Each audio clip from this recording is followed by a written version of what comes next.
bonjour, très heureux de vous retrouver pour cette session de l'information de ce mardi 9 décembre 2029. L'actualité, vous le savez, est relative à la déstabilisation échouée de l'ordre constitutionnel du Bénin, engagé par des mutins. Ce lundi, le chef de l'État, Patrice Talon, a convoqué un conseil extraordinaire des ministres. Une minute de silence a été observée à la mémoire de la femme du général Bertin Bada, touchés dans l'attaque perpétrée contre leur domicile par les mutins qui ont essayé dimanche dernier de renverser l'ordre constitutionnel. Le Conseil extraordinaire des ministres de ce lundi a réuni tous les ministres, le commandement militaire des forces armées béninoises et quelques proches collaborateurs du cabinet civil du chef de l'État, Patrice. Le but est d'évaluer l'ampleur des dégâts et à prendre les décisions nécessaires pour garantir la stabilité des institutions. Le chef de l'État, dimanche dernier, a livré un message à la nation. Patrice Talon était du palais de la République. Suivez.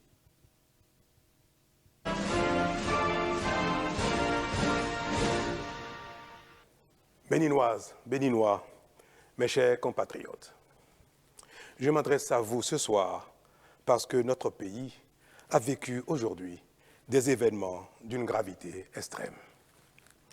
En effet, un groupuscule de soldats, sous prétexte de revendications fallacieuses, a entrepris une mutinerie à l'effet de s'attaquer aux institutions de la République et de déstabiliser notre nation en remettant ainsi en cause l'ordre démocratique. Une telle entreprise aurait eu pour conséquence de plonger notre pays dans une aventure sans lendemain, aux conséquences désastreuses. Elle aurait mis un coup d'arrêt au processus de développement amorcé par notre pays grâce aux efforts entrepris par toutes ses filles et tous ses fils. En pareille circonstance, le devoir républicain m'impose, en ma qualité de président de la République, chef suprême des armées et garant de la stabilité du pays, de prendre les mesures appropriées pour faire échec à l'œuvre des aventuriers désireux de nous faire retourner dans un passé de triste mémoire. J'ai donc, en coordination avec le commandement des forces de défense et de sécurité, engagé les actions nécessaires au maintien de la paix en vue de garantir la sécurité et la quiétude de tous sur toute l'étendue du territoire national. Je voudrais ici saluer le sens du devoir de notre armée et de ses responsables qui sont restés républicains et loyaux à la patrie. Avec eux, nous avons fait front, repris les positions jusqu'à nettoyer les dernières poches de résistance des mutins. Cet engagement et cette mobilisation nous ont permis de faire échec à ces aventuriers et d'éviter le pire à notre pays. Cette forfaiture ne restera pas impunie. C'est le lieu pour moi de féliciter nos forces de défense et de sécurité dans leur ensemble pour leur sens du devoir. Je voudrais, par la même occasion, avoir une pensée pour les victimes de cette aventure insensée, de même que pour les personnes encore retenues par les mutins en fuite. Je leur donne l'assurance que nous ferons tout pour les retrouver sains et saufs. Mes chers compatriotes, je voudrais par la même occasion vous remercier particulièrement, vous, de l'intérieur comme de l'extérieur, pour votre soutien actif et vos nombreux messages d'encouragement durant cette journée. Ils nous ont rassurés et donné l'énergie nécessaire pour faire front au nom du Bénin, qui, nous pouvons le dire, a bien une âme. Enfin, je voudrais vous rassurer que la situation est totalement sous contrôle et vous inviter, par conséquent, à vaquer sereinement à vos occupations dès ce soir même. La sécurité et l'ordre public seront maintenus partout sur le territoire national pour garantir la liberté d'aller et de venir à toutes et à tous. Vive la République, vive le Bénin. Je vous remercie.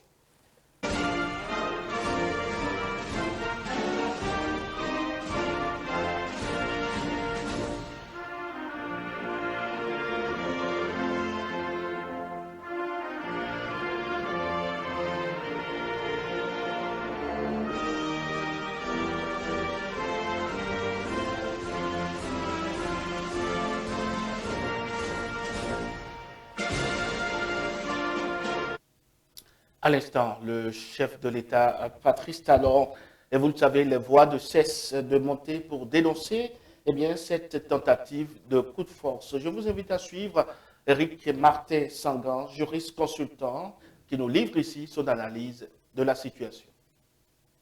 C'est un groupuscule, c'est peut-être d'une dizaine, d'une vingtaine, d'une trentaine, sur le nombre de forces de défense et de sécurité, de membres des forces de défense et de sécurité que nous avons.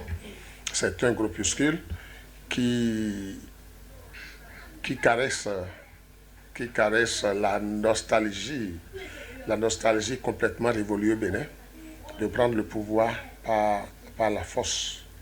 Mais mal leur en a pris. Mal leur en a pris parce qu'ils ont agi sans compter avec la réaction des autres loyalistes qui pensent que cette république est une république complètement démocratique et que plus jamais,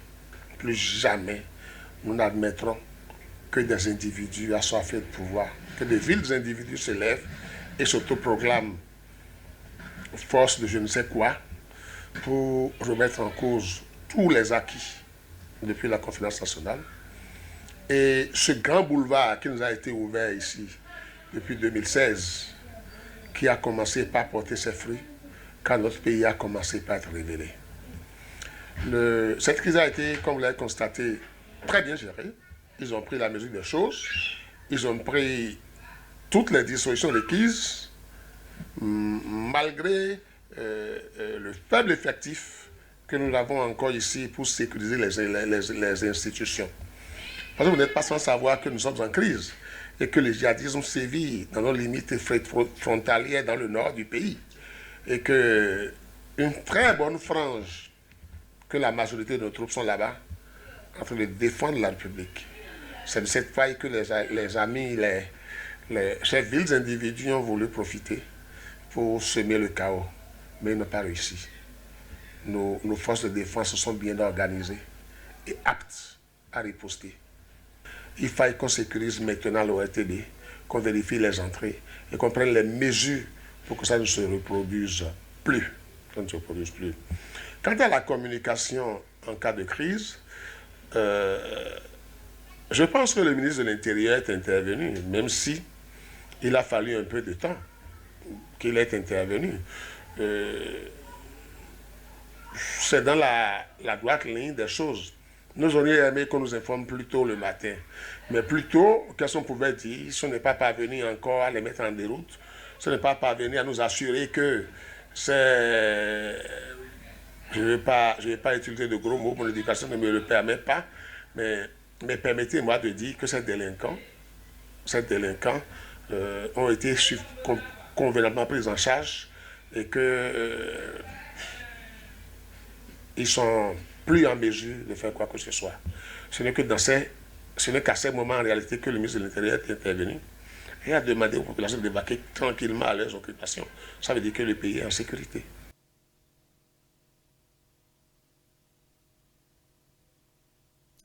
Mesdames, Messieurs, ce sera donc tout pour ce vrai info matin de ce mardi 9 décembre 2025.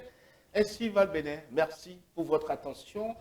Passez une excellente journée en compagnie des programmes de Vrai Info TV. Excellente journée à chacun et à tous.